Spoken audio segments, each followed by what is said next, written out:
Mazz, your thoughts on yesterday and the state of the team in general? Okay, so to me, this comes down to one very simple thing at this point. If they're wrong about Gerard Mayo, if the Krafts are wrong about Mayo, and I'm saying if, because do you believe that Mayo's going to be fired this year? No. Murray, do you? No, unfortunately. Nor do I. So I just want to make this clear what they've invested in hiring Mayo as their coach. They hired him a year early and basically undermined the final year of Bill Belichick in the process. That's year one. Year two is ongoing. And we can see how that looks based on yesterday, because I think we would all agree that coaching right now is at the top of the list. Top of the list, based on the number of penalties and pre-snap penalties in particular, yesterday in Miami. 10 penalties in the game, 7 in the first half. And if they suck again next year with the same coach, they will have given up, flushed, 3 years to commit to Gerard Mayo. 3. They better be right about the guy at this stage, because what they have sacrificed to hire him and put him in place as the head coach of the team is considerable. It's not 2 years, it's 3. So why do you start with coaching and not roster construction? Because of the penalties. That was inept. And again, they're getting worse. They're getting worse. The defense is getting worse. The offense, I thought, was getting better, but then yesterday they couldn't even line up. How did you like the one with Hooper? The offensive neutral zone infraction? Yes. You don't hear it often called like that, but oh yeah, it was. Go ahead. I mean, so again, that one, and again, blame the player too. I'm not telling you the player's exempt. That's a veteran guy. He's been in the league for a while. But their inability to just line up, handle stunts, block, do basic things in week 12. Week 12. This is what they look like during their 6-game losing streak. Those were weeks 2 through 7. And I would say by the end of them, we thought the line was starting to stabilize. They look inept. And defensively, it might be worse. It's getting worse by the week defensively, too. I mean, we all know the roster sucks, but coaching, if you were ignoring the coaching part of this or lack thereof, you're sticking your head in the sand and just ignoring it. Mayo's the wrong guy. They don't have an identity, and Mazz is right. They're getting worse by the week. And now that we're getting further away from them, their 3 wins all deserve asterisks. You can call them as fake as the day is long. Cincinnati, 1-10 in their first 2 weeks since Zach Taylor took over. So that's more about Cincinnati than it was about them. And then the Jets and the Bears are the 2 biggest laughingstocks maybe in the NFL outside of the Patriots. So those 3 wins are kind of fake. This is who they are. They have no identity. They're getting worse by the week. This coaching staff sucks. So I think, the coaching staff sucks. I never believed in it from the start. I mean, it just, confirms everything that I was worried about, and it does go back to how they were hired and the Krafts. It's not their fault. They are what they are. The blame goes to the people that hired them and the methodology they used to hire them and all that. Like that to me has been the story from day one. And so that's just all come to fruition. I do have a lot of yeah buts about yesterday. I mean, I do start with the roster, not the coaching. I mean, it is a horrible roster. So I do start with that. Okay, but to the point where you can't line up and snap the ball? I know. But and the roster's not fixable. It's true. It's not fixable. The roster's not fixable during the season. So, now again, I don't know how long it's going to take during the offseason. I'm just telling you that, again, yesterday was such a major step backward that it was really multiple steps backward. I don't know how you can, that's unwatchable. Is it mitigated by the fact it was in Miami? Where you've historically never played well? It's like you have that kind of day in Denver. You have that kind of day. They could have played that game in Revere, Mike. The outcome would have been the same. Would it? Yeah, I think so, yeah. So I think they had trouble. I don't know how loud it is in that place, but it's not a volume thing. Okay, they clearly had trouble lining up and snapping the ball in sync. There was as many Patriots fans there yesterday as there were Dolphins fans. So tell me I'm wrong. I mean, I honestly, I'm not going to argue about it. I'm not going to push my case, and this is rare for me. But, look, I don't believe in Gerard Mayo. I don't believe in Elliott Wolf. I think the Krafts cut corners on their staffing up and down the thing. I don't believe in the direction of it. I'm worried, just like you are, Mazz, that they're going to have to flush a second season of this staff. Third. Well, okay, if you want to include the last year of Bill Belichick too, fine. But second, with Gerard Mayo as head coach, I worry about all of that.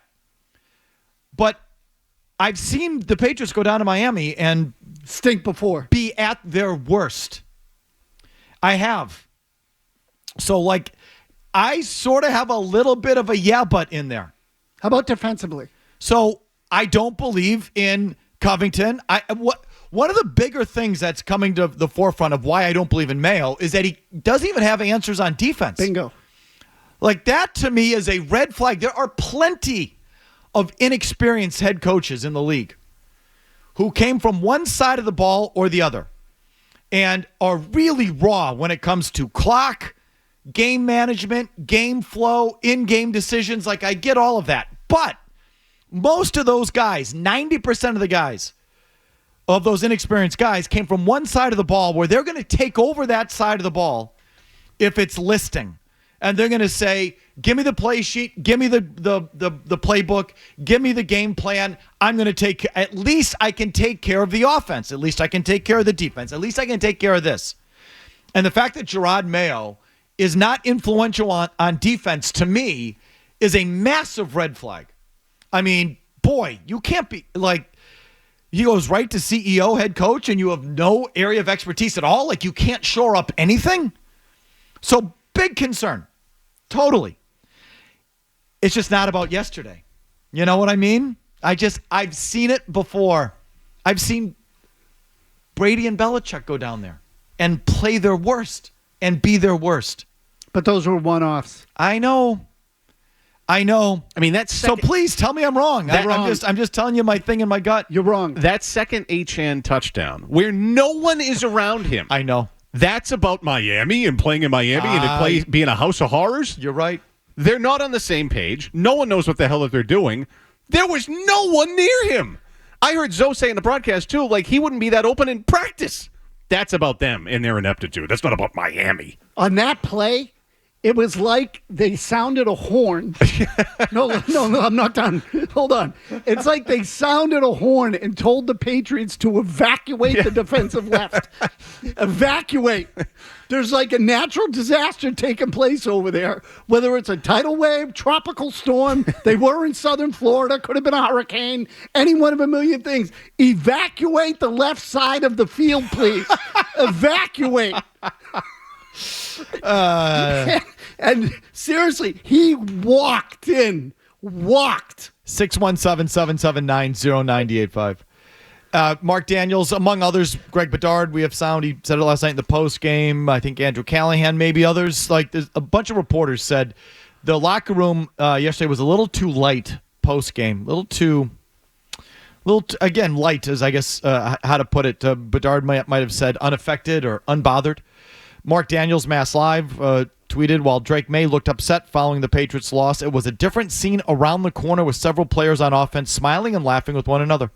It served as a reminder of how much work there is to be done with this team. This has been getting some run. What are your thoughts on this? This I find alarming. I know Mayo disputed it, but I find it alarming. I think they've accepted losing. I think they've accepted the fact that they suck. Wow, we blow. Woo-hoo! Yeah, we suck today. That's what it feels like. And the image of, but that's what happens on really bad teams. And I also think that in the case of Drake May hanging his head, I'm worried about it.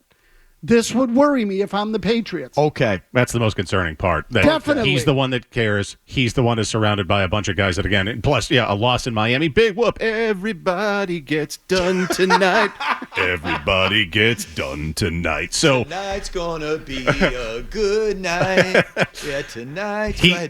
He feels doomed. Like he needs help.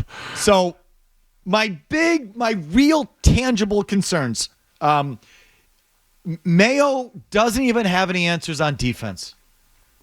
Okay, big one for me. And I don't know what else he does. I mean, obviously, he does nothing offensively, but I didn't expect him to. But there's not even that thing on defense.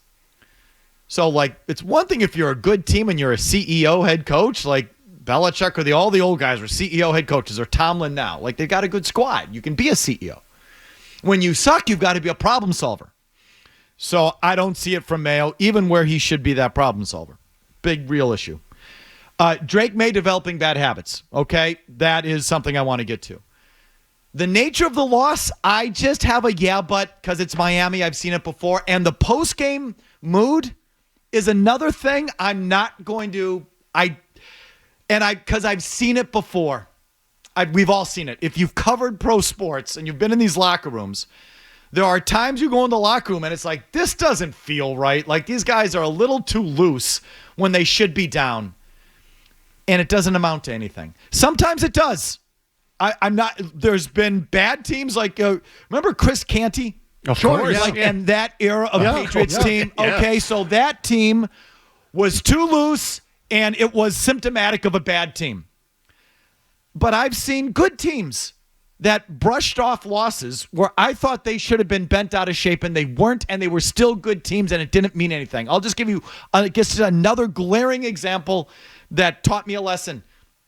2001, you had lost your first 2 games. 9/11 happened, and they canceled the week 3 because of 9/11. And the players in the locker room were like really sort of loose about the thing. Like they were celebrating. And I remember walking out of there being like, these guys don't get it. Never mind the gravity of the situation. The gravity of the news story. But you're seasoning the whole thing. Like you're celebrating a week off. You're 0-2. You suck.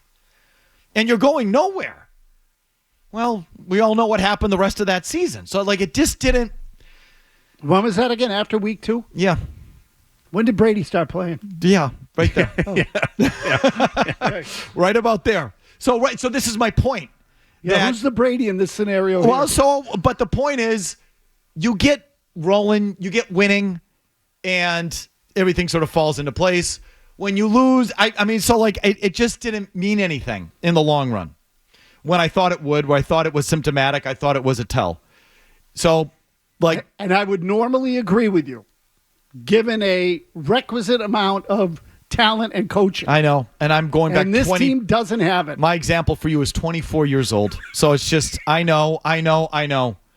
If they get winning and they figure it out, the fact that they were high-fiving after a loss is really not going to mean anything. Unless they're the late 90s Patriots where it did mean something. It was just all too loose. I've just seen it all. It's to me, all that means is it's not a guarantee that they don't get it. No, and I agree with that. In a vacuum, I would agree. I'm adding it to the fact that they blow. I don't blame it. If you like that clip, check out more videos from Felger and Mazz here. For more Patriots analysis and opinion, hit this playlist. And for all the latest from the Sports Hub, download the app at 985thesportshub.com.